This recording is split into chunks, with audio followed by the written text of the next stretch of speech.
नमस्कार दोस्तों, स्वागत है आपका हमारे चैनल पर। आज हम आपको ले चलेंगे एक अद्भुत यात्रा पर भारत की प्राचीन सभ्यता की ओर। यह समय है वैदिक काल का, जो लगभग 1500 ईसा पूर्व से 500 ईसा पूर्व तक फैला हुआ था। वैदिक काल का परिचय। वैदिक काल भारतीय इतिहास का एक महत्वपूर्ण हिस्सा है। इस काल को दो भागों में बांटा जाता है, प्रारंभिक वैदिक काल और उत्तर वैदिक काल। इस समय की मुख्य विशेषता थी वेदों का रचना, जो 4 प्रमुख वेदों में विभाजित हैं: ऋग्वेद, यजुर्वेद, सामवेद और अथर्ववेद। वैदिक काल का सामाजिक जीवन। वैदिक काल में समाज को 4 वर्णों में विभाजित किया गया था। ब्राह्मण, क्षत्रिय, वैश्य और शूद्र। ब्राह्मणों को समाज में सबसे उच्च स्थान प्राप्त था, जबकि शूद्रों को सबसे निम्न स्थान प्राप्त था।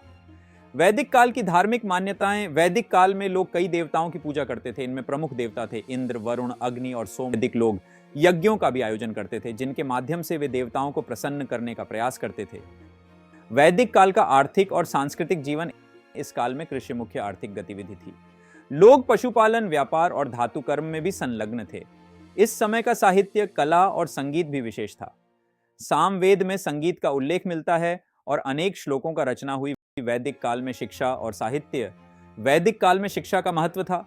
गुरुकुल प्रणाली प्रचलित थी, जहां छात्रों को वेद, युद्ध कौशल और अन्य विद्या सिखाई जाती थी। महाकाव्य जैसे रामायण और महाभारत का प्रारंभिक रूप भी इसी काल में रचा गया था। वैदिक काल की राजनीतिक व्यवस्था। वैदिक काल में राजा शासन का प्रमुख था।